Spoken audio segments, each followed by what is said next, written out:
Naibahagi na ba sa isip mo na ang isang ordinaryong biyahe, sakay ng motorsiklo taxi sa hating gabi ay maaaring magpabago ng isang buong buhay? Dadalhin ka ng kwento ngayon sa mahiwagang paglalakbay ng isang matandang driver ng motorsiklo taxi sa Pilipinas na hindi sinasadyang natulungan ang isang Amerikanong bisita at ang nakakagulat na nangyari pagkatapos ay hindi mo paniniwalaan. Mayroon nga bang mga himala sa gitna ng pang-araw-araw na buhay? Pakinggan natin ang kuwentong ito upang malaman kung ano ang nangyari. Maynila, isang gabing may mahinang ambon. Ang mga kalsada ay kumikinang sa ilaw na nanlalabo. Si Kuya Ben, isang lalaking lampas 60 na, ay nakaupo sa kanyang luma at kalawangin na motorsiklo, nakasilong sa ilalim ng markesina ng isang maliit na coffee shop sa kanto ng Ayala Avenue. Ang kupas na asul na kapote niya ay mahigpit na nakayakap sa kanyang payat na katawan. Ang kanyang mabait na mga mata ay kumikinang sa ilaw ng kalye. Higit 30 taon na si Kuya Ben sa pagmamaneho. Araw-araw, mula umaga hanggang gabi, nililibot niya ang buong lungsod, naghihintay ng iba't ibang pasahero mula sa mga estudyante, manggagawa hanggang sa mga dayuhang turista. Ang kanyang buhay ay simple, sapat lang para mabuhay, ngunit lagi siyang ipinagmamalaki na ang pera niya ay galing sa marangal na pagtatrabaho. Ngayong gabi, mas malamig kaysa karaniwan, humihihip ang hangin, dala ang lamig ng papalapit na katapusan ng taon. Ang coffee shop ay unti-unti nang nauubusan ng mga customer, mayroon na lang ilang tao na tahimik na nakaupo sa tabi ng kanilang kape. Kinuskos ni Kuya Ben ang dalawa niyang kamay, sinusubukang magpainit. Siguro wala ng customer ngayong gabi, naisip niya. Nagplano siyang umuwi kung saan naghihintay si Ate Nena sa kanila ng mainit na lugaw. Ngunit mula sa malayo, may lumitaw na matangkad na anino, nagmamadaling lumalakad sa ilalim ng ulan. Ang lalaki ay nakasuot ng itim na jacket, may cap at may dalang maliit na briefcase. Sa kanyang tindig, nahulaan agad ni Kuya Ben na ito ay isang dayuhang bisita. Huminto ang lalaki sa harap ni Kuya Ben, yumuko ng bahagya at nagtanong sa mabagal na Ingles, "Excuse me, can you take me to Bonifacio Global City?" Kahit hindi sanay sa Ingles si Kuya Ben, dahil sa kanyang maraming taon ng karanasan sa paghahatid ng mga customer, naunawaan niya agad. BGC, ang mayamang lugar kung saan ang mga matataas na gusali ay nagsulputan malayo ng ilang kilometro. Tumango siya, nagbigay ng isang maayang ngiti. "Opo, opo, sakay na po sir." Itinuro niya ang motorsiklo at sinenyasan ang lalaki na umupo sa likod. Ang customer, si James, ay isang Amerikano na mga 40 taong gulang, mukhang pagod. Kagagaling lang niya mula sa isang mahabang biyahe galing New York papuntang Maynila. Ang kanyang briefcase ay puno ng mga papeles at isang laptop. Umupo si James sa likod, mahigpit na yakap ang briefcase, na parabang natatakot na baka ito mahulog. Sa kanyang karanasan, naramdaman ni Kuya Ben ang pag-aalala mula sa customer. Siguro may mahalagang bagay ang lalaking ito, naisip niya. Ngunit hindi na nagtanong. Para sa kanya, ang paghahatid ng customer ay trabaho at ang kanilang personal na buhay ay hindi niya kailanman inuusisa. Ang daan mula sa sentro ng Maynila papunta sa BGC ay mahaba at masikip kahit hating gabi na. Ang mga malalaking truck ay umuugong at ang mga headlight ay nakakasilaw kaya't kailangan ni Kuya Ben ng matinding konsentrasyon. Patuloy ang pag-ulan. Ang mga patak ng tubig ay humahampas sa mukha niya. Tahimik lang si James sa likod. Paminsan-minsan ay nagtatanong kay Kuya Ben ng ilang simpleng salita sa Ingles tulad ng "Is it far?" o "How long?" Sumagot si Kuya Ben sa kanyang bahagyang Ingles na may halong Tagalog. Hindi po malayo, mga 20 minuto lang po." Ngumiti si James. Kahit marahil, hindi niya naintindihan ang lahat. Nang dumating sila sa isang malaking intersection, nagpula ang ilaw trapiko. Huminto si Kuya Ben at lumingon kay James. Niyakap niya ang kanyang ulo, mukhang may sakit. "Ayos ka lang ba, sir?" Tanong ni Kuya Ben, nag-aalala. Umiling si James, pilit na ngumiti. "I'm okay, just tired." Ngunit hindi mapakali si Kuya Ben. Kinuha niya sa bulsa ng kanyang kapote ang isang maliit na bote ng tubig at inabot kay James. "Inom po kayo, para gumaan ang pakiramdam," sabi niya. Kahit alam niyang hindi niya naiintindihan, kinuha ni James ang bote, tumango at nagpasalamat, kitang-kita sa kanyang mga mata ang pasasalamat. Nagpatuloy ang biyahe ngunit nagsimulang makaramdam si Kuya Ben ng kakaiba. Si James ay hindi lang tahimik kundi mukhang balisa rin. Paulit-ulit niyang tinitingnan ang briefcase, binubuksan ang lock, sumisilip sa loob at isinasara ulit. Hindi nagtanong si Kuya Ben, ngunit nagsimulang magtaka sa kanyang kalooban. Tiyak na may dala siyang mahalagang bagay, naisip niya. Kahit ganito, nag-focus pa rin siya sa pagmamaneho. Inihahatid si James sa mga liku-likong daan, tinawid ang tulay papunta sa bagong urban center sa BGC. Nang dumating sila, itinuro ni James ang isang mataas na gusali na nagliliwanag. Here, sabi niya. Huminto si Kuya Ben at tinulungan si James na bumaba. Kinuha niya ang kanyang pitaka at inabot kay Kuya Ben ang isang 500 piso, doble ng karaniwang presyo. Keep the change, sabi ni James, pagod ngunit taos puso. Nagulat si Kuya Ben, balak sana niyang ibalik, ngunit nagmamadaling pumasok si James sa gusali, hindi nakalimutang lumingon at kumaway bilang pasasalamat. Tumayo si Kuya Ben doon, pinapanood ang anino ni James na naglalaho. Ang 500 piso sa kanyang kamay ay biglang naging mabigat. Ang mga Amerikano talaga ay mapagbigay, bulong niya, at maingat na inilagay ang pera sa kanyang bulsa. Ngunit hindi niya alam, ang biyahe sa gabing iyon ay hindi lang simpleng paghahatid. Ito ang simula ng isang kakaibang kuwento, isang kuwento na hindi niya inakala. Sa daan pa uwi, naisip ni Kuya Ben si James. Hindi siya mukhang ordinaryong turista. Ang mabigat na briefcase, ang balisang tingin, at ang paraan ng pagyakap niya rito na para bang ang buong buhay niya ay nasa loob nito. Siguro ay isang malaking negosyante, hula ni Kuya Ben. Ngunit hindi niya inakala na sa loob ng briefcase na iyon ay isang sekreto na magpapabago sa kanyang buhay magpakailanman. Nang gabing iyon, umuwi si Kuya Ben at ikinuwento kay Ate Nena ang tungkol sa kakaibang customer. Si Ate Nena, na likas na mausisa, ay nagtanong agad, "Tinanaong mo ba ang pangalan niya? Baka mahalaga siyang tao." Tumawa si Kuya Ben at umiling, "Nagdadala lang ako ng customer, hindi ko kailangang malaman ang pangalan, basta nagbabayad sila ng tama, ayos na." Napabuntong hininga si Ate Nena. Ganyan ka lagi, magaling lang magmaneho, walang pakialam sa iba. Nagtawanan silang dalawa, umuuga ang maliit na bahay sa mainit na tawanan, ngunit hindi pa doon nagtatapos ang kuwento. Kinaumagahan, pagkagising ni Kuya Ben, tumunog ang telepono, kinuha niya ito. Ang boses sa kabilang linya ay may bahagyang Tagalog. "Ikaw ba si Kuya Ben, ang driver ng motorsiklo kagabi? Kaibigan ako ni James, kailangan ka naming makita ngayon din." Nagulat si Kuya Ben, bumilis ang tibok ng puso niya. "Makikipagkita sa akin? Para saan?" tanong niya. Ang lalaki ay nagsabi lang, "Pumunta ka lang, malalaman mo. May napakahalagang bagay." Nakatayo si Kuya Ben sa harap ng maliit niyang bahay, hawak pa rin ang luma niyang telepono. Ang bahagyang Tagalog na boses sa tawag ay umalingaw-ngaw pa rin sa kanyang isip. "Makikipagkita sa akin? Anong mahalagang bagay?" bulong niya, puno ng pag-aalinlangan. Si Ate Nena, naghuhugas ng plato sa kusina, narinig ang bulong niya at dali-daling lumabas, nagtanong, "Sino ang tumawag at nakatulala ka dyan?" Ikinuwento ni Kuya Ben ang tawag, nanginig ang kanyang boses. Sabi nila, kaibigan daw sila ng Amerikano kagabi. "Gusto akong makita agad, hindi ko alam kung anong nangyayari." Kumunot ang noo ni Ate Nena. "Baka may nalaglag siya sa motor mo? Puntahan mo, baka maganda ang mangyari." Kahit nag-aalinlangan, kinuha pa rin ni Kuya Ben ang motorsiklo, isinuot ang kanyang kupas na helmet at nagmaneho patungo sa address na ipinadala sa kanya sa text. Dinala siya ng address sa isang marangyang coffee shop sa sentro ng Makati, isang lugar na bihira niyang puntahan dahil mukhang hindi iyon para sa tulad niya. Ang coffee shop, na tinatawag na The Horizon Lounge, ay nasa itaas na palapag ng isang skyscraper. Ang mga salamin sa bintana ay kumikinang, ang ilaw ay mainit at ginto. Nag-alinlangan si Kuya Ben sa harap ng elevator.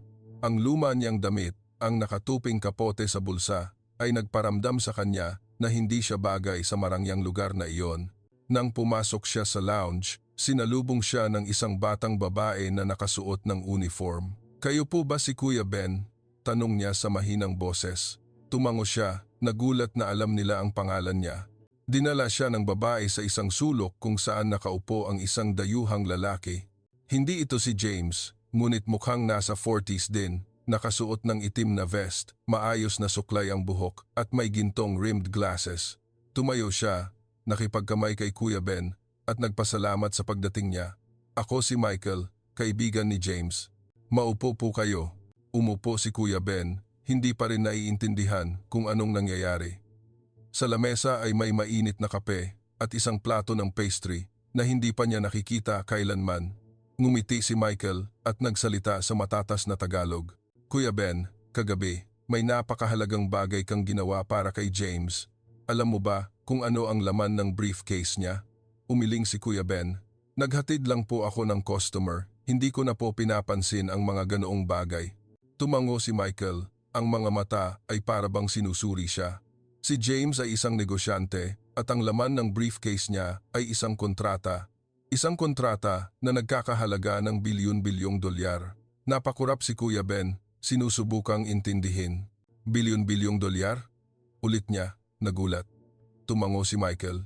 Tama, pumunta si James sa Pilipinas para pumirma ng isang malaking investment contract tungkol sa isang tech project sa Global City.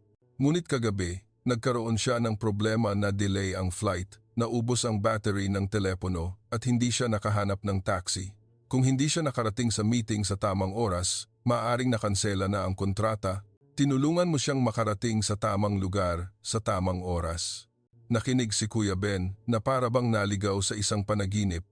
Naghahatid lang po ako sa kanya, tulad ng karaniwan kong ginagawa, sabi niya, nahihiya. Tumawa si Michael. Tama, ngunit minsan ang mga ordinaryong bagay ay lumilikha ng pambihirang resulta. Lubos na nagpapasalamat si James sa iyo at gusto naming magpasalamat sa iyo sa tamang paraan. Kumunot ang noo ni Kuya Ben. Paano po magpasalamat? Bayad na po niya ang pamasahe ko. Umiling si Michael, kinuha mula sa kanyang briefcase ang isang makapal na envelope at itinulak ito kay Kuya Ben. Ito ay isang maliit na regalo. Buksan niyo at tingnan. Nanginginig na binuksan ni Kuya Ben ang envelope. Sa loob ay isang papel na may logo ng isang kumpanya na tinatawag na Global Tech.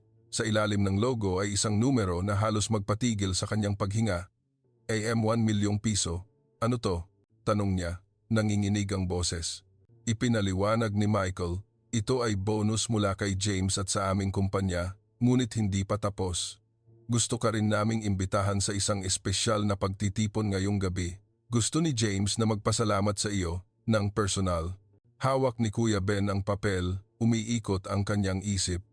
Isa, 1 milyong piso, ang halaga na kailangan niyang magmaneho ng motorsiklo taxi sa loob ng 10 taon para kitain. Gusto niyang tumanggi, ngunit dinagdag ni Michael.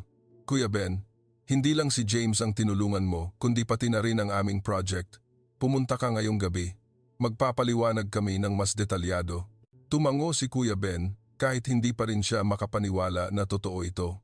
Maingat niyang inilagay ang envelope sa kanyang bulsa, na para bang may hawak siyang isang napakahalagang bagay. Sa daan pa uwi, hindi mapigilan ni Kuya Ben na isipin ang kakaibang kwentong ito. Huminto siya sa tabi ng isang maliit na water station, nag-order ng isang baso ng iced tea at umupo upang mag-isip. Naghahatid lang ako ng tao, bakit naging ganito kalaking bagay? Tanong niya sa sarili. Ngunit pagkatapos, naalaala niya ang nagpapasalamat na tingin ni James kagabi at ang bote ng tubig na ibinigay niya. Siguro tama ang ginawa ko. Ngumiti siya, uminom ng isang malamig na higop ng tsaa.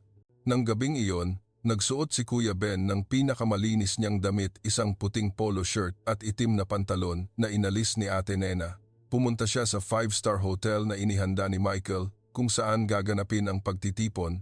Nang pumasok siya sa lobby, halos nasilaw siya. Marangyang chandelier, mga taong nakasuot ng mamahaling suit at kumikinang na baso ng alak sa lamesa. Nandoon si James, mukhang iba sa kagabi. Nakasuot siya ng dark blue suit, maayos ang buhok at may malawak na ngiti. Kuya Ben, matagal na kitang gustong makita. Salamat, maraming salamat sa iyo. Nagsimula ang party at inanyayahan si Kuya Ben na umupo sa pangunahing lamesa sa tabi ni James at Michael. Ang iba pang tao sa silid, lahat ay dayuhan at Pilipinong negosyante, ay tumitingin sa kanya ng may pag-usisa. Tumayo si James, itinaas ang kanyang baso ng alak at nagsalita sa Ingles na isinalin ni Michael. Nandito tayo ngayon para ipagdiwang ang tagumpay ng kontrata. Ngunit gusto kong magbigay ng espesyal na pasasalamat kay Kuya Ben, ang taong tumulong sa akin na makarating sa tamang oras na nagligtas sa buong project na ito. Nagpalakpakan ang buong silid na mula si Kuya Ben, yumuko lang siya at nagpasalamat. Pagkatapos ng party, hinila ni James si Kuya Ben sa isang sulok at inabot sa kanya ang isang business card. Kuya Ben, ito ang numero ko. Kung may kailangan ka, tumawag ka lang at may isa pa akong bagay. Ang aming kumpanya ay naghahanap ng isang maaasahang representative dito sa Pilipinas, isang taong mapagkakatiwalaan. Gusto mo bang subukan? Nagulat si Kuya Ben. Ako? Isa lang akong driver ng motor taxi. Paano ko magagawa yan? Ngumiti si James. Nasa iyo ang kabutihan at dedikasyon.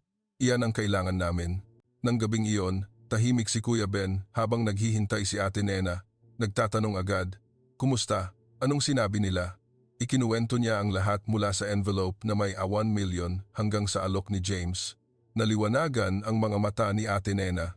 "Kuya Ben, ito ay pagkakataon na bigay ng langit. Dapat mo itong kunin." Ngunit nag-aalala pa rin si Kuya Ben. Maging representative ng isang malaking kumpanya? Ako, na isang driver lang ng motor taxi habang buhay, sapat ba ang kakayahan ko? Nakahiga si Kuya Ben sa kanyang lumang kama sa maliit na bahay, nakatingin sa kisame. Hating gabi na, ngunit hindi siya dalawin ng antok. Ang business card ni James ay nasa lamesa sa tabi ng envelope na may Air 1 million. Ang alok na maging representative ng Global Tech ay umalingaw-ngaw sa kanyang isip. Kaya ko ba? Tanong niya, naguguluhan. Si Ate Nena, na nakahiga sa tabi niya, ay natutulog na. Ngunit may ngiti sa kanyang labi na para bang sigurado siya na ang pagkakataong ito ay magpapabago sa kanilang buhay. Kinaumagahan, maagang gumising si Kuya Ben, tulad ng dati, ngunit sa halip na kunin ang motorsiklo para magmaneho, umupo siya sa mesa, hawak ang business card. Nagtimpla si Ate Nena ng kape at inilapag sa harap niya. "Bakit ka malalim mag-isip?" tanong niya. Napabuntong hininga si Kuya Ben. "Natatakot ako na hindi ko kaya. Malaking kumpanya, puro Ingles ang sinasalita. Alam ko lang magmaneho. Paano ako magiging representative?" Hinawakan ni Ate Nena ang kanyang kamay, sigurado ang boses. "Kuya Ben, habang buhay kang masipag at tapat. Nakikita nila iyon sa iyo. Subukan mo. Paano mo malalaman kung hindi mo susubukan?" Ang pampasigla ni Ate Nena ay nagpalakas ng loob ni Kuya Ben. Kinuha niya ang telepono at dinayal ang numero ni James. Ang masayang boses ni James ay sumagot, "Kuya Ben, hinihintay ko ang tawag mo. Available ka ba ngayon? Magkita tayo ha?" Humugot ng malalim na hininga si Kuya Ben. "Opo, available ako. Saan tayo magkikita?" Inimbitahan siya ni James sa office ng Global Tech sa BGC, sa urban center na dinalhan niya kay James kagabi. Nang dumating siya, muli siyang namangha. Ang gusali ng Global Tech ay matayog, ang mga salamin ay kumikinang, sumasalamin sa sikat ng araw. Sa loob, lahat ay modern at kakaiba, malalaking screen na nagpapakita ng mga chart, mga empleyado na nakasuot ng vest na naglalakad at aircon na napakalamig. Sinalubong siya ni James sa lobby at dinala siya sa ika-20 palapag kung saan may malaking conference room. Nandoon din si Michael, kasama ng ilang iba pa, lahat ay nakasuot ng maayos na suit. Si Kuya Ben, sa kanyang lumang polo shirt at pantalon, ay pakiramdam niya ay naligaw siya sa ibang mundo. Sinimulan ni James ang meeting. "Kuya Ben, gusto namin na maintindihan mo nang mas mabuti ang project ng Global Tech. Ang aming kumpanya ay nagde-develop ng isang artificial intelligence system na tinatawag na AI Logistics upang i-optimize ang transportasyon at paghahatid ng kalakal sa Asya. Ang Pilipinas ay isang mahalagang market at kailangan namin ng isang maaasahang lokal na tao upang maging tulay sa mga partner." Nakinig si Kuya Ben, sinusubukang intindihin, ngunit ang mga salitang artificial intelligence o optimize ay nagpahirap sa kanya. Nakita ni Michael ang mukha niya, ngumiti, at nagpaliwanag ng simple. "Ang ibig sabihin namin, gusto namin na tulungan mo kaming makipagtrabaho sa mga driver, sa mga kumpanya ng transportasyon dito. Naiintindihan mo sila, Alam mo kung paano sila kausapin. Tumango si Kuya Ben, nagsimulang makita na ang trabahong ito ay mas malapit sa kanya. Ibig sabihin, kakausapin ko ang mga katropa na driver, tama? Tanong niya. Tumawa si James. Tama, ikaw ang perpektong tao para dito. May karanasan ka, may tiwala ka sa mga tao, babayaran ka namin ng suweldo, at kung magtatagumpay ang project, makakakuha ka pa ng shares sa kumpanya. Nagulat si Kuya Ben. Shares? Ano po yon? Matiyagang ipinaliwanag ni Michael. Ito ay parang bahagi ng kumpanya. Kung kumita ng malaki ang kumpanya, magkakaroon ka rin ng bahagi. Tumagal ang meeting ng 1 oras, ngunit unti-unting lumakas ang loob ni Kuya Ben. Hindi siya tinrato ni na James at Michael na parang outsider, kundi parang kaibigan. Ikinuwento nila ang tungkol sa project ng may kasabikan. Pinag-usapan kung paano nito babaguhin ang industriya ng transportasyon, tutulungan ang mga driver na tulad niya na magkaroon ng mas magandang kita at maging mas madali ang trabaho. Nakinig si Kuya Ben, nag-i-imagine sa mga araw na ang kanyang mga kaibigan na driver ay hindi na kailangang magmaneho sa ulan at init tulad ng ginawa niya.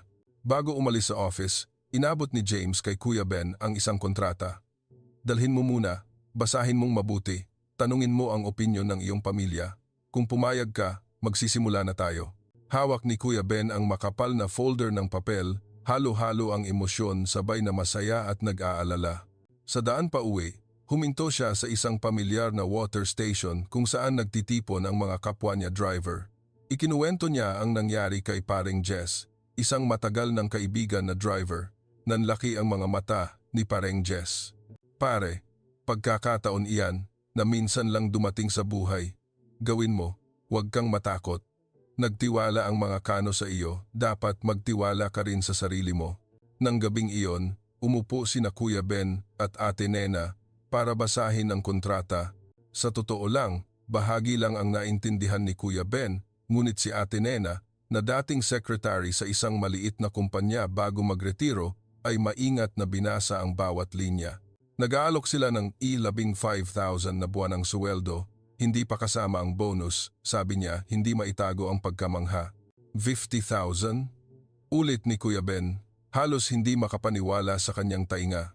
Para sa kanya, iyon ay isang napakalaking halaga, sapat para kumpunihin ang kanilang bahay, bumili ng bagong motor, at suportahan pa ang pag-aaral ng kanyang mga apo. Ngunit may mga bagay din sa kontrata na nag-alala kay Kuya Ben.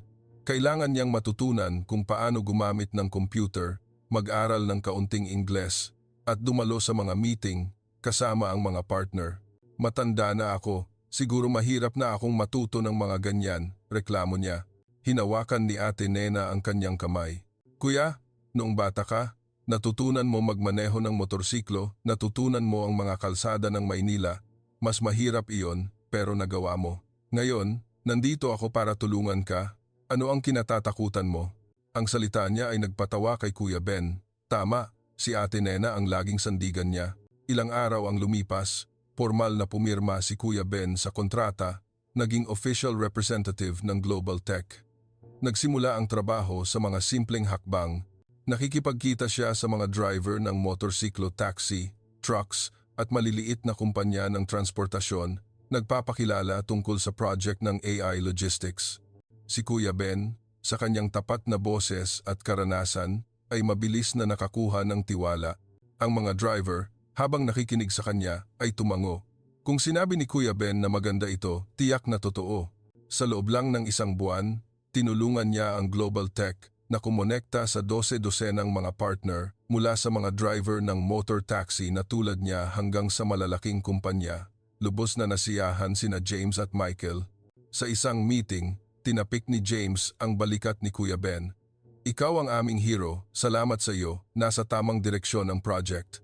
Ngumiti lang si Kuya Ben, ngunit sa kanyang puso ay may pagmamalaki. Siya, isang driver ng motorsiklo taxi, ay nagtatrabaho na ngayon para sa isang internasyonal na kumpanya, tumutulong na baguhin ang buhay ng maraming tao. Ngunit ang pinakamalaking sorpresa ay hindi pa dumarating. Isang hapon, habang si Kuya Ben ay nasa office, tinawag siya ni Michael sa isang pribadong conference room. Kuya Ben, may isang bagay kaming hindi pa nasasabi. Sa kontrata noong gabing iyon, May isang espesyal na clause kung magtatagumpay ang project, makakatanggap ka ng malaking bonus, napakalaki. Nagtaka si Kuya Ben. Gaano kalaki?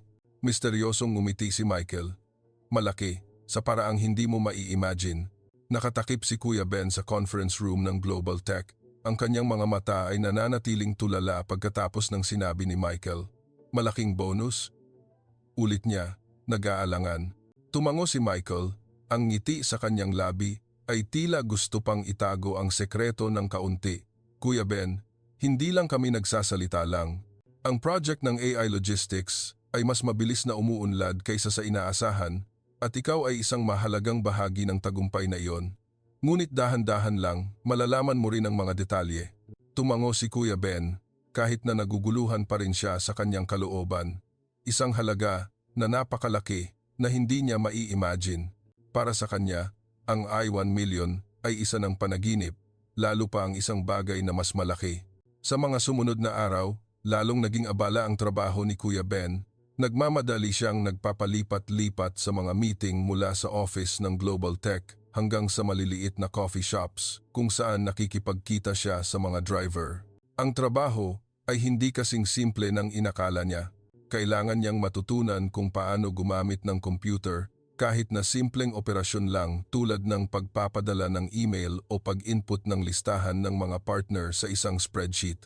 Buti na lang at nagpadala ang Global Tech ng isang batang babae na nagngangalang Ling, isang Pilipinong empleyado, upang tulungan siya. Matiyagang tinuruan siya ni Ling sa bawat hakbang mula sa pagbubukas ng laptop hanggang sa pagtatype ng mga salita na may diacritics. Kuya Ben, ang bilis mong matuto, ngiti ni Ling, na nagpagaan ng pakiramdam ni Kuya Ben. Matanda na ako, pero nag-aaral pa rin ng mga ganito. Nakakahiya talaga, sagot niya, ngunit masaya siya sa kanyang puso dahil umuunlad siya. Bukod sa pakikipagkita sa mga driver, dumalo rin si Kuya Ben sa mga meeting kasama ang malalaking partner. Minsan, nakaupo siya sa isang lamesa kasama ng mga taong nakasuot ng mamahaling suit, nagsasalita ng Ingles na bahagi lang ang naiintindihan niya. Laging nandoon sina James at Michael, nagtatranslate para sa kanya, nagpapaliwanag ng lahat sa simpleng paraan. Kuya Ben, hindi mo kailangang mag-alala tungkol sa wika. Sabihin mo lang kung ano ang nasa isip mo. Kami na ang bahala sa iba, sabi ni James. At iyon nga ang ginawa ni Kuya Ben. Ikinuwento niya ang tungkol sa buhay ng mga driver, tungkol sa mga hirap na nararanasan nila, mula sa pagtaas ng presyo ng gas hanggang sa maulan na araw. Ang kanyang tapat na salita ay nakaantig sa mga partner na nagpatango sa kanila, pumayag na makipagtulungan sa Global Tech. Isang hapon, pagkatapos ng isang meeting, inimbitahan siya ni James na maghapunan sa isang marangyang restaurant. Kakaiba pa rin si Kuya Ben sa mga lugar na ganyan, nag-aalangan siyang pumasok. Ang restaurant ay nasa itaas na palapag, tanaw ang ilog Pasig na kumikinang sa ilaw. Nag-order si James ng mga pagkain mula sa steak, hanggang sa isang uri ng alak na hindi alam ni Kuya Ben ang pangalan. Kuya Ben, naisip mo ba na makakaupo ka sa isang lugar na tulad nito? Tanong ni James, may tuso sa kanyang mga mata. Tumawa si Kuya Ben at umiling. Ang iniisip ko lang noon ay ang magmaneho, kumita ng pera para sa pamilya. Hindi ko pinangarap ang lugar na ito.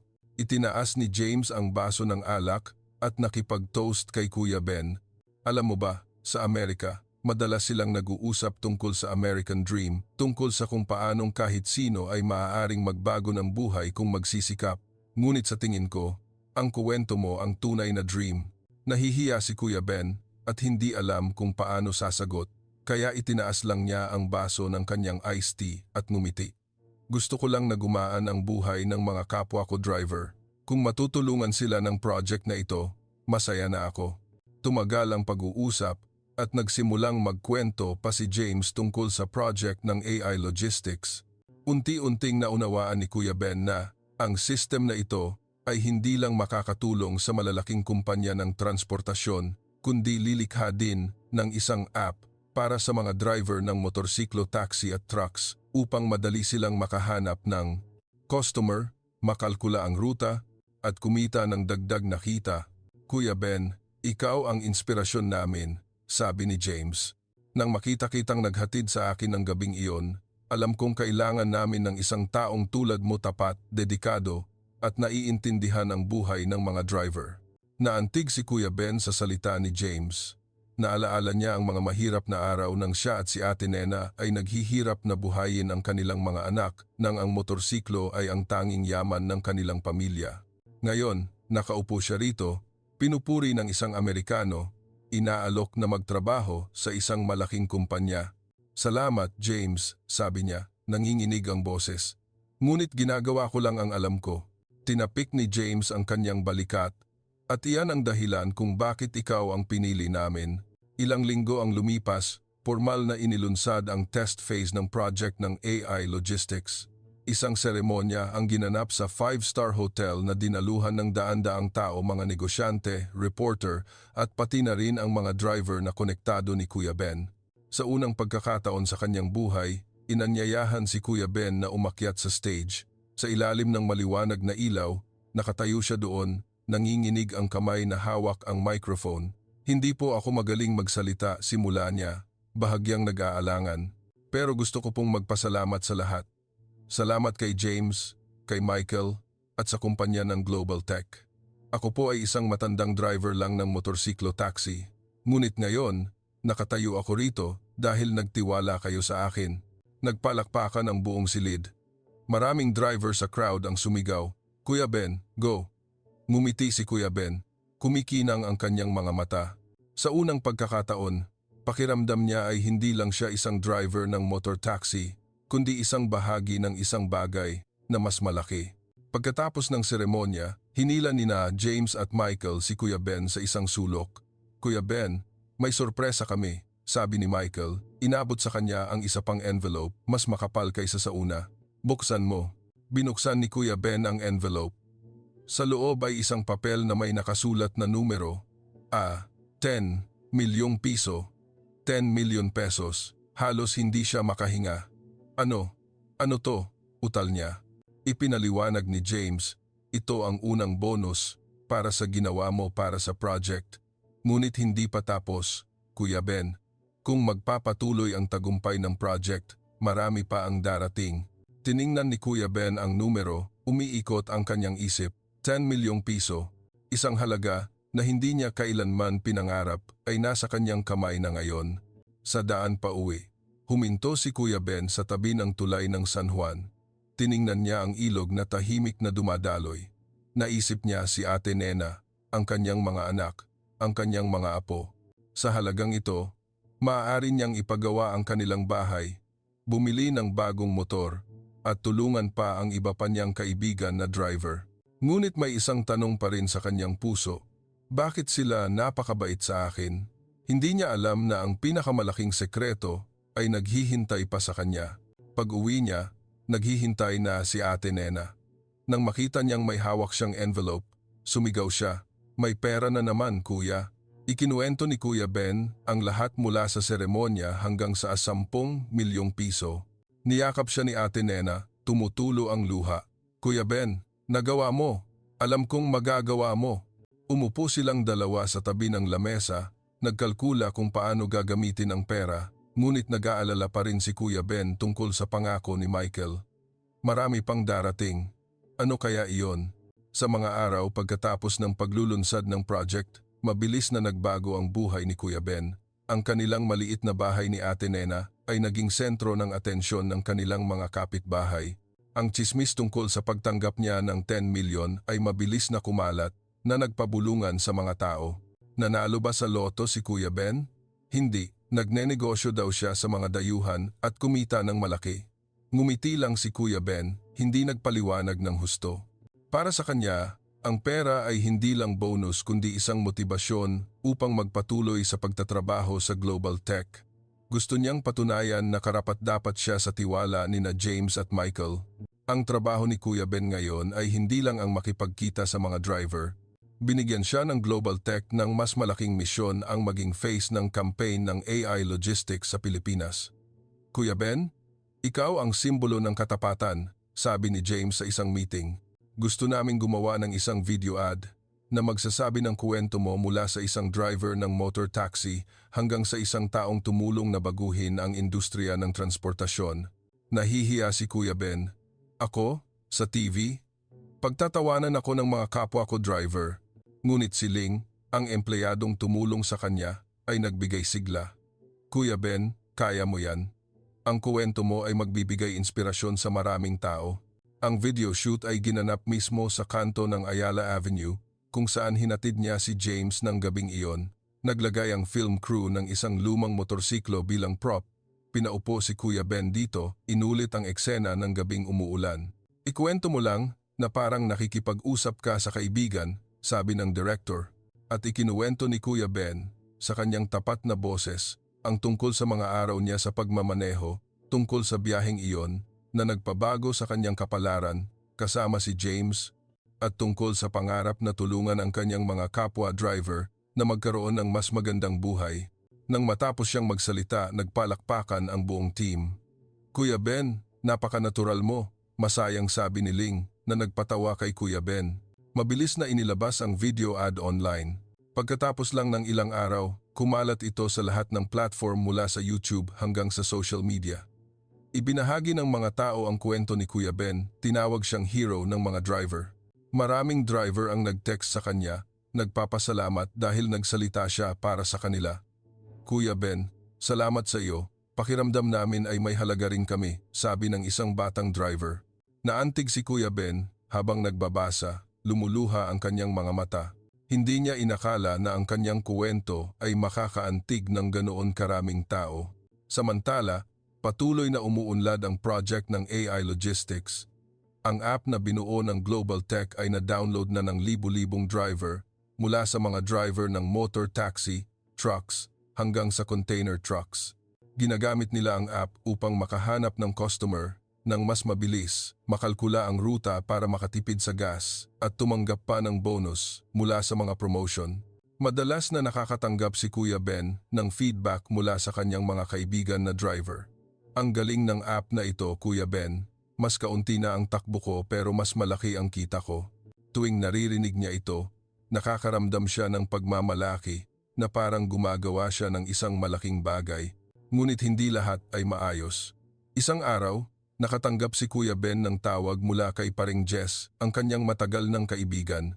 Kuya Ben, may mga katropa na nagsasabing baka niloloko tayo ng project na ito ng mga kano. Sabi nila, kinukuha daw ng app ang lahat ng impormasyon tapos kukunin ng kumpanya ang lahat ng pera ng mga driver. Nagulat si Kuya Ben. Kahit nagtitiwala siya kina James at Michael, nag-alala siya sa mga bulungan. Nagpasya siyang mag-organisa ng isang meeting sa pamilyar na water station. Inanyayahan sina James at Michael na pumunta upang magpaliwanag ng direkta. Ang meeting ay naganap sa isang malamig na gabi. Mahigit 20 driver ang siksikan sa water station. Nakatingin kina James at Michael nang may pag-aalinlangan. Tumayo si Kuya Ben, sigurado ang boses. Mga katropa, alam kong nag-aalala kayo. Nag-aalala din ako noon. Ngunit ilang buwan na akong nagtatrabaho sa mga lalaking ito. Totoo ang intensyon nila. Natulungan tayo. Si James, sa tulong ni Ling na nagtatranslate, ay nagpaliwanag ng malinaw tungkol sa kung paano gumagana ang app. Nangako na hindi kukunin ang personal data maliban sa mga kailangan. Idinagdag ni Michael, mas mataas ang bayad namin sa mga driver kaysa sa market at kung magtatagumpay ang project, makikibahagi kayo sa kita. Ang kanilang tapat na salita, kasabay ng garantiya ni Kuya Ben, ay dahan-dahang nagpagaan sa loob ng mga driver. Isang matandang driver ang tumayo. Kung nagtitiwala si Kuya Ben, nagtitiwala rin ako. Nagtawanan ng grupo, naging mas magaan ang atmosfera. Pagkatapos ng meeting, biglang dumami ang bilang ng mga driver na nagrehistro para gamitin ang app. Tinapik ni James ang balikat ni Kuya Ben. Nakita mo? Walang makakagawa nito ng mas mahusay kaysa sa iyo. Isang umaga, ilang linggo ang lumipas, habang si Kuya Ben ay nasa office ng Global Tech, tinawag siya ni Michael sa conference room. Kuya Ben, may malaking balita kami, sabi ni Michael, kumikinang ang kanyang mga mata. Ang project ng AI Logistics ay nakakuha lang ng bagong investment na $5 billion mula sa isang fund sa Amerika. At dahil ikaw ay isang mahalagang bahagi, nagpasya ang kumpanya na bigyan ka ng isang espesyal na bonus. Nagtaka si Kuya Ben. Bonus na naman? Magkano? Itinulak ni Michael ang isang papel sa harap niya kung saan nakasulat ang isang numero at 10 bilyong piso. Halos mahulog si Kuya Ben sa kanyang upuan. 10 bilyon? Ulit niya, nanginginig ang boses. Tumango si Michael. Tama, ito ang bonus para sa lahat ng ginawa mo at ito ay karagdagan sa iyong shares sa kumpanya. Kung magpapatuloy ang pag-unlad ng project, ang halagang ito ay maaaring lumaki pa. Hindi alam ni Kuya Ben kung ano ang sasabihin. Umupo lang siya ng tahimik, mahigpit na hawak ang papel, 10 bilyong piso, isang halaga na hindi niya kailanman naisip na magiging totoo ngayon. Sa daan pa uwi, huminto si Kuya Ben sa isang parke, umupo sa isang bench, tinitingnan ng mga taong nagdaraan. Naisip niya ang kanyang paglalakbay mula sa isang ordinaryong driver ng motor taxi hanggang sa araw na ito. Nananaginip ba ako? Tanong niya, ngunit ipinaalala sa kanya ng papel sa kanyang bulsa na totoo ito. Tumawag siya kay Ate Nena, nanginginig ang boses. Ate, may 10 bilyon na ako. Sumigaw si Ate Nena sa kabilang linya. Totoo ba yan? Diyos ko, Kuya Ben. Nagtawanan silang dalawa, kasabay ng iyak ng tuwa. Ngunit hindi pa doon natatapos ang kuwento ni Kuya Ben. Sabi ni Michael, kung magtatagumpay ang project, marami pang darating. Magkakaroon nga ba ng halagang 30,000 billion na binanggit sa title? Si Kuya Ben, sa kanyang simpleng puso, ay hindi pa alam na isang mas malaking sorpresa ang naghihintay sa kanya. Kinaumagahan, mas masigla kaysa kailanman ang maliit na bahay ni Kuya Ben. Tinawagan ni Ate Nena ang kanilang mga anak upang ibalita ang tungkol sa 10 bilyong piso. Nagtipon ang buong pamilya sa mesa, masaya at naguguluhan. Ang panganay nilang anak, si Chona, isang elementary teacher, ay yumakap sa kanyang tatay. Tay, nagawa mo! Hindi ko inakala na magbabago ang buhay mo ng ganito. Ang apo niyang si Nena ay sumigaw. Mayaman na si Lolo. Bilhan mo ako ng malaking bahay, Lo. Tumawa si Kuya Ben. Hinaplos ang ulo ng apo niya. Ngunit hindi pa rin siya makapaniwala. 10 bilyong piso, isang halaga na napakalaki na hindi niya alam kung ano ang gagawin dito. Si Ate Nena, sa kanyang pag-iingat, ay nagmungkahi kay Kuya Ben na kailangan muna nilang ipaayos ang bahay, bumili ng bagong motor at mag-ipon ng kaunti sa bangko. Ang natitira, sa tingin mo, may gusto ka bang tulungan? Tumango si Kuya Ben, nagniningning ang kanyang mga mata. Gusto kong tulungan ang mga kaibigan kong driver. Ang mga taong tulad ko na nagmamaneho araw at gabi. Mahirap ang buhay nila. Tumango si Chona. Tama ka, Tay. Kung matutulungan mo sila, tiyak na mas magiging makabuluhan pa ang kwento mo. Nagsimula silang magplano kung paano gagamitin ang pera sa isang matalinong paraan. Samantala, lalong naging abala ang trabaho ni Kuya Ben sa Global Tech. Hindi lang nagtatagumpay ang project ng AI Logistics sa Pilipinas kundi lumawak din ito sa mga kalapit bansa tulad ng Thailand at Indonesia. Inanyayahan si Kuya Ben na dumalo sa mga online meeting kasama ang mga internasyonal na partner. Kahit na naguguluhan pa rin siya sa Ingles, tinulungan siya ni Ling sa pagta-translate at dahan-dahan nasanay na siyang makipag-ugnayan sa pamamagitan ng screen. Lubos na humanga ang mga dayuhang partner sa kanya.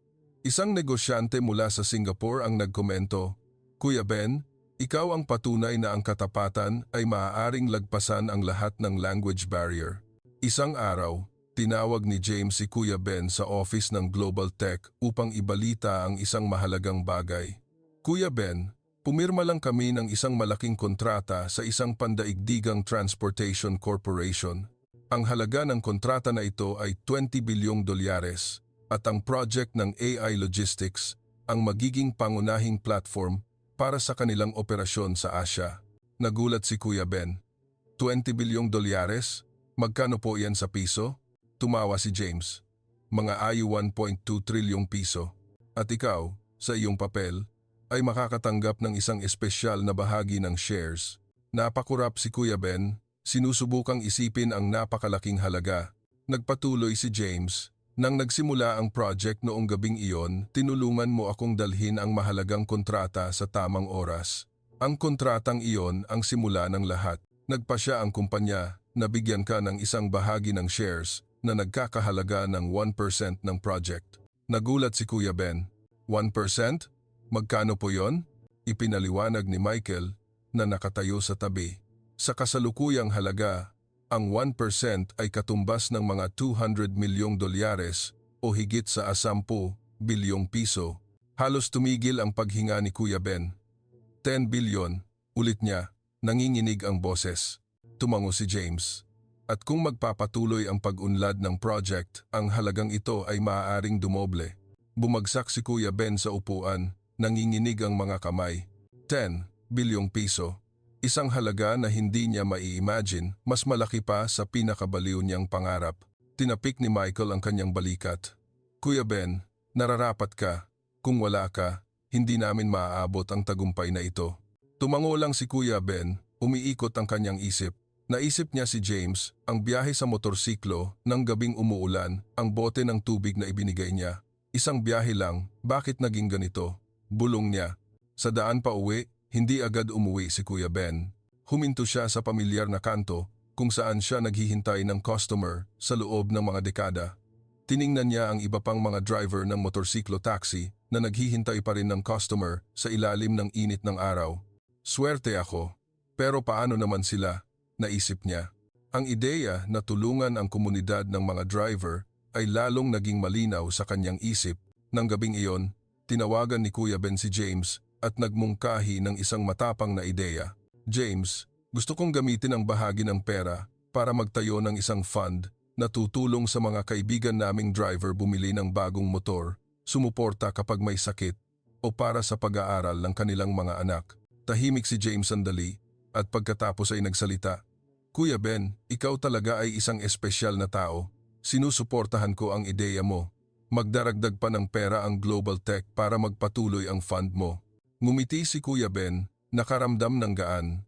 Para sa kanya, mahalaga ang pera, ngunit mas makabuluhan ang makatulong sa iba. Ilang linggo ang lumipas, itinatag ang Philippine Drivers Fund at si Kuya Ben ang naging chairman. Nagsimula ang fund sa pamamagitan ng pagtulong sa 100 driver ng motorsiklo taxi sa Maynila. Bawat isa ay nakatanggap ng bagong motorsiklo at pera para sa kanilang pang-araw-araw na buhay. Mabilis na kumalat ang balita tungkol sa fund at muling naging sentro ng atensyon si Kuya Ben. Inimbitahan siya ng mga pahayagan, YouTube channel at maging ng TV na magpa-interview. Kahit na nahihiya, nagpakita si Kuya Ben. Ikinuwento ang kanyang kuwento sa kanyang tapat na boses. Ako po ay isang matandang driver lang ng motor taxi, sabi niya. Ngunit gusto ko na gumaan ang buhay ng aking mga kaibigan na driver upang magkaroon din sila ng pagkakataon na magbago ng buhay tulad ko. Ang kuwento ni Kuya Ben ay hindi lang nagbigay inspirasyon sa Pilipinas kundi kumalat din sa ibang bansa. Isang TV channel sa Amerika ang nakipag-ugnayan sa Global Tech, gustong gumawa ng isang reportage tungkol sa kanya. Masayang inimbitahan ni na James at Michael si Kuya Ben na pumunta sa Amerika upang dumalo sa show. Kuya Ben, ikaw ang magiging espesyal na bisita, sabi ni James. Umiling si Kuya Ben. Hindi pa ako nakasakay sa eroplano, takot ako. Ngunit pinilit siya ni na Ate Nena at Chona. Tay, ito ang pagkakataon na ibalita mo ang kuwento mo sa buong mundo. Pumunta ka, sasama kami. Sa huli, pumayag si Kuya Ben. Ang paglalakbay sa Amerika ay isang bagong karanasan. Nagulat siya sa mga skyscraper sa New York, sa mga taong nagmamadali at sa malalaking kalsada. Sa pag-taping, umupo si Kuya Ben sa studio, ikinuwento ang kanyang kuwento. Nang binanggit niya ang biyahe sa motorsiklo ng gabing umuulan, at kung paanong binago ni James ang kanyang buhay, nagpalakpakan ang mga manonood. Ang host, isang Amerikanong babae, ay nagsabi, Kuya Ben, ikaw ang patunay na ang kabutihan ay laging may gantimpala.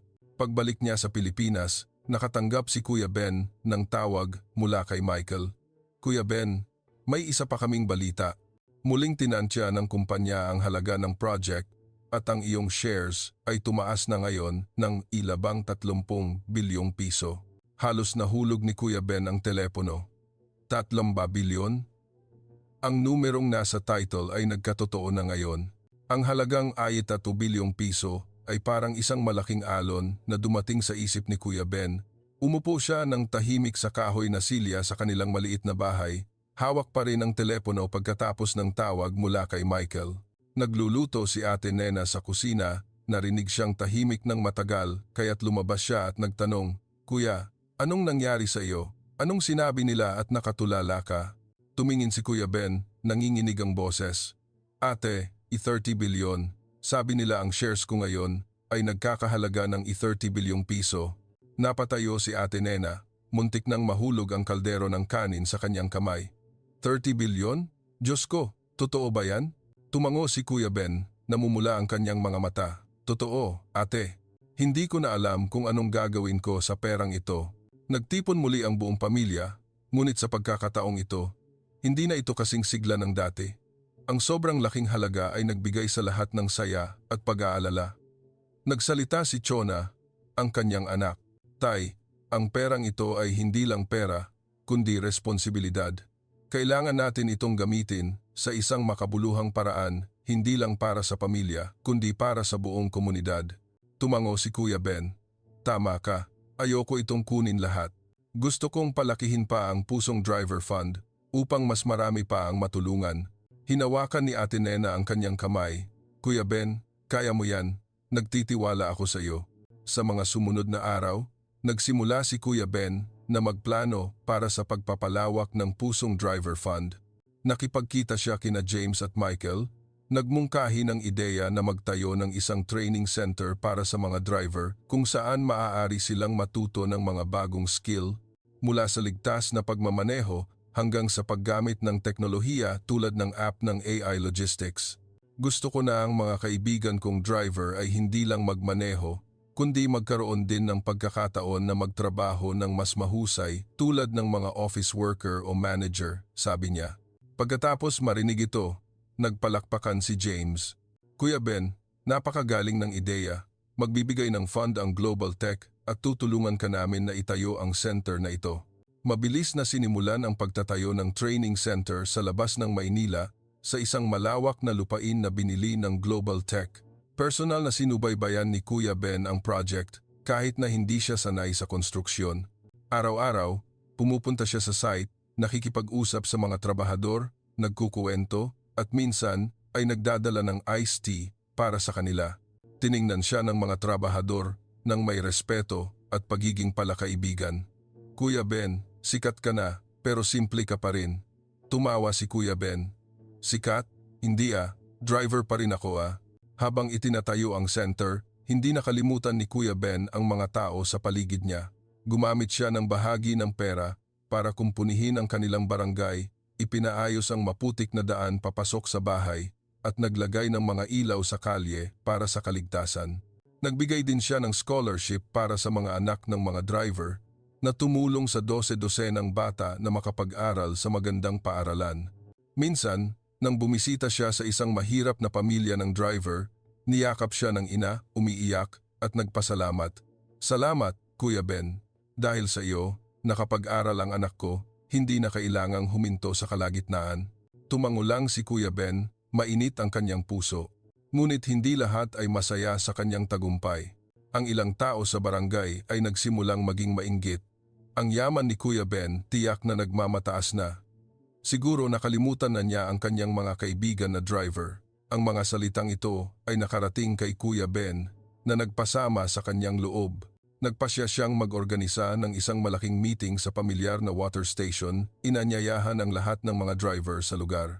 Sa ilalim ng mainit na dilaw na ilaw, tumayo siya, tapat ang boses, "Mga katropa, alam kong may nag-iisip na nagbago ang buhay ko at nakalimutan ko na kayo, ngunit sumusumpa ako, Kuya Ben driver pa rin ako.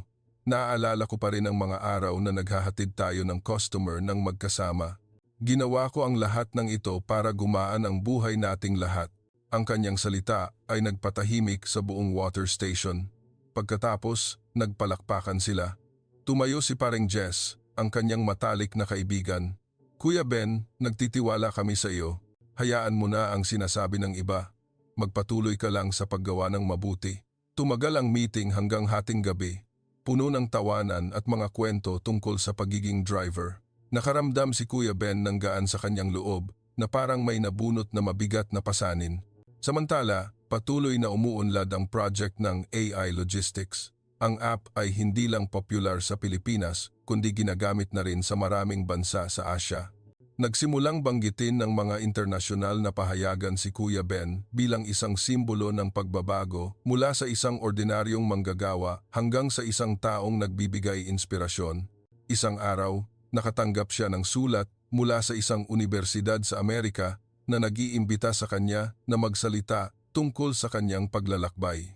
Kuya Ben, ikaw ang patunay na kahit sino ay maaaring makagawa ng pagbabago, nakasulat sa sulat. Muling lumipad si Kuya Ben patungong Amerika, mas may tiwala na ngayon. Sumama sina Atenena at Chona na mangha ang buong pamilya sa mainit na pagtanggap. Sa kanyang speech sa unibersidad, ikinuwento niya ang kanyang kwento mula sa biyahe sa motorsiklo ng gabing umuulan hanggang sa 30 bilyong piso. Tumayo ang mga manonood, mula sa mga estudyante hanggang sa mga propesor, at nagpalakpakan nang matapos siya. Hindi ako magaling magsalita. Pero alam ko na kung gagawa ka ng mabuti, ibabalik sa iyo ng buhay ang magagandang bagay, sabi niya. Isang batang estudyante ang nagtanong, Kuya Ben, may pinagsisisihan ka ba? Ngumiti siya. Wala akong pinagsisisihan.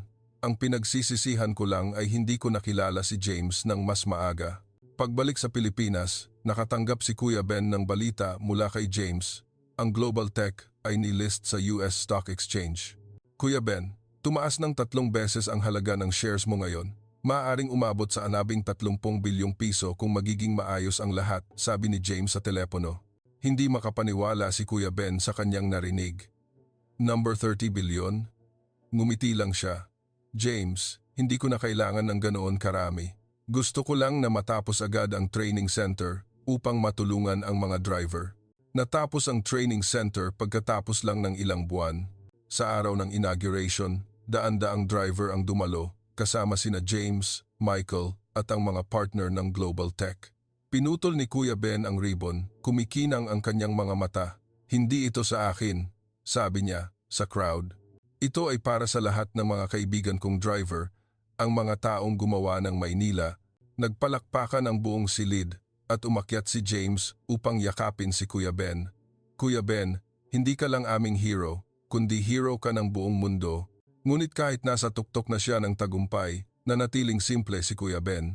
Paminsan-minsan, nagmamaneho pa rin siya ng motorsiklo papunta sa dating kanto, nakikipag-usap sa kanyang mga kaibigan na driver, kahit hindi na niya kailangang maghatid ng customer.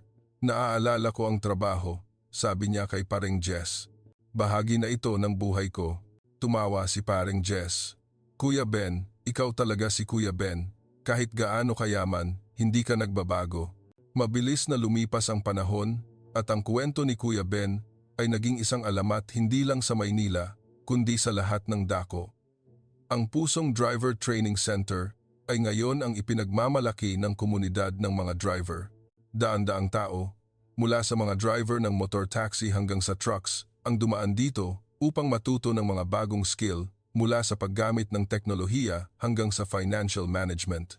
Marami sa kanila, dahil sa mga course, ay nakahanap ng mas matatag na trabaho mula sa delivery personnel para sa malalaking kumpanya hanggang sa fleet manager.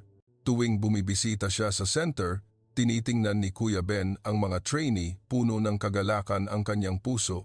Nagawa ko, naisip niya, naalaala ang mga araw na pangarap lang niya na magkaroon ng sapat na pera para sa pagkain ng kanyang pamilya. Ang Pusong Driver Fund ay lumago rin. Sa suporta ng Global Tech at iba pang sponsor, lumawak ang operasyon ng fund sa iba't ibang probinsya mula sa Baguio hanggang sa Cebu. Personal na pumupunta si Kuya Ben sa iba't ibang lugar, nakikipagkita sa mga driver at nakikinig sa kanilang mga kwento. Sa Cebu, nakilala niya ang isang batang driver na naaksidente at hindi na makapagmaneho. Tinulungan siya ng fund na mag-aral ng auto repair. At ngayon ay nagbukas na siya ng isang maliit na tindahan na bubuhay ang kanyang pamilya. Salamat Kuya Ben, sabi niya, namumula ang mga mata. Ngumiti lang si Kuya Ben. Hindi ako, tayo ang nagtulungan.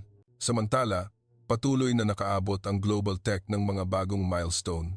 Pagkatapos malist sa US Stock Exchange, biglang tumaas ang halaga ng kumpanya at ang shares ni Kuya Ben ay umabot na ngayon sa 30 bilyong piso. Mas mataas pa sa halagang 10 bilyong piso na binanggit ni Michael. Kahit alam niya ang napakalaking halaga, simple pa rin ang buhay ni Kuya Ben. Lumipat sila ni Ate Nena sa isang bagong bahay na mas malaki, ngunit hindi masyadong marangya. Masyadong malaki ang bahay, hindi ako sanay. Tumawa siya nang imungkahi ni Ate Nena na bumili ng mansyon. Sa halip, ginamit niya ang pera upang magtayo ng paaralan sa kanyang bayan, kung saan siya lumaki, at tumulong sa mga mahihirap na pamilya sa kanilang barangay. Ang kuwento ni Kuya Ben ay hindi lang nagtapos sa Pilipinas. Patuloy na iniuulat siya ng mga internasyonal na media, tinatawag siyang $1 Million Driver. Isang araw, nakatanggap siya ng sulat mula sa isang non-governmental organization sa Africa na nag-iimbita sa kanya na ibahagi ang kanyang karanasan sa pagbuo ng komunidad. Kahit hindi sanay sa malayuang paglalakbay, muling sumakay si Kuya Ben ng eroplano kasama sina Ate Nena at James. Sa Africa, ikinuwento niya ang kanyang paglalakbay mula sa biyahe sa motorsiklo ng gabing umuulan hanggang sa pusong driver fund. Ang kabutihan ay hindi nangangailangan ng maraming pera, sabi niya. Basta tapat ka, magbabago ang lahat. Tumayo ang mga manonood, nagpalakpakan, at sa unang pagkakataon, pakiramdam ni Kuya Ben ay hindi lang siya representative ng mga driver sa Pilipinas, kundi ng lahat ng manggagawa sa buong mundo. Pagbalik sa Pilipinas, nakatanggap si Kuya Ben ng isang malaking sorpresa mula kay James. Sa isang meeting sa Global Tech, inihayag ni James, Kuya Ben, gusto naming pangalanan ang training center bilang Tukoy Ben Training Center bilang pagpupugay sa iyo. Nagulat si Kuya Ben, bakit ilalagay ang pangalan ko? Ordinaryong tao lang ako. Umiling si James. Hindi ka ordinaryo. Ikaw ang taong nagbago ng buhay ng libu-libong tao. Nagpalakpakan ang buong conference room. At sa unang pagkakataon, umiyak si Kuya Ben sa harap ng lahat. Hindi ko alam kung anong sasabihin ko, sabi niya, nanginginig ang boses. Gusto ko lang magpasalamat kina James Michael at sa lahat ng nagtiwala sa akin. Ngunit ang pinaka-naantig kay Kuya Ben ay nang ginanap ng center ang unang graduation ceremony. Mahigit 200 driver ang tumanggap ng certificate. Marami sa kanila ang yumakap kay Kuya Ben. Nagpapasalamat dahil binigyan niya sila ng bagong pag-asa.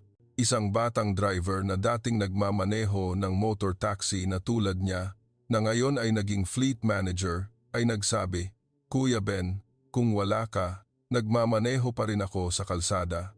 Ngayon, may bahay na ako, may kinabukasan na ang mga anak ko. Ngumiti si Kuya Ben, tinapik ang kanyang balikat. Hindi ako ang gumawa, ikaw. Nagbukas lang ako ng daan.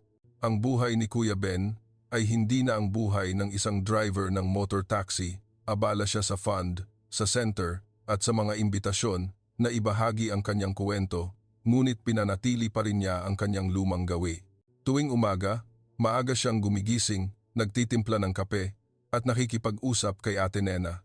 Ate, hindi ko inakala na mabubuhay ako hanggang sa araw na ito, sabi niya isang umaga habang sumisikat ang araw sa bintana. Hinawakan ni Ate Nena ang kanyang kamay. Kuya Ben, nararapat ka. Ipinagmamalaki kita. Ngumiti siya. Ipinagmamalaki ko, nakasama kita. Isang araw, bumisita si James kay Kuya Ben sa bahay. Nagdala siya ng isang maliit na kahon at sa loob nito ay isang modelo ng motorsiklo na gawa sa pilak na may nakaukit na, Salamat, Kuya Ben, aming hero. Sabi ni James, Kuya Ben, kung wala ka noong gabing iyon, kung wala ang motorsiklo mo, lahat ay nagbago. Hawak ni Kuya Ben ang modelo, kumikinang ang kanyang mga mata. Dapat din akong magpasalamat sa iyo, James. Kung wala ka, matandang driver lang ako ng motor taxi. Nagtatapos ang kwento ni Kuya Ben, ngunit patuloy ang kanyang legacy. Ang Pusong Driver Fund ay tumutulong na ngayon sa libu-libong driver sa buong bansa. Ang Tukoy Ben Center ay naging simbolo ng pag-asa kung saan ang ordinaryong manggagawa ay maaring mangarap ng mas magandang kinabukasan. At si Kuya Ben, kahit na mayaman, ay nanatili ang puso ng isang driver, laging handang tumulong sa sinumang nangangailangan. Mula sa isang biyahe sa motor taxi, ng gabing umuulan, naglakbay si Kuya Ben sa isang mahabang paglalakbay mula sa kanto ng Ayala Avenue hanggang sa mga internasyonal na stage. Hindi lang niya binago ang sarili niyang buhay kundi nagbigay din siya ng pag-asa sa libu-libong iba pa. Ang kanyang kwento ay patunay na minsan Ang isang maliit na kilos tulad ng pag-aalok ng isang bote ng tubig o paghahatid sa isang dayuhan ay maaaring humantong sa mga himala. Salamat sa inyong pakikinig sa kuwento ni Kuya Ben. Kung nagbigay inspirasyon sa iyo ang kuwentong ito, pindutin ang subscribe button upang subaybayan ang iba pang kahangahangang kuwento. Ipagpapatuloy namin ang paghahatid ng mga paglalakbay na puno ng emosyon, mga kuwento tungkol sa kabutihan at pagbabago ng buhay. Magkita-kita tayong muli.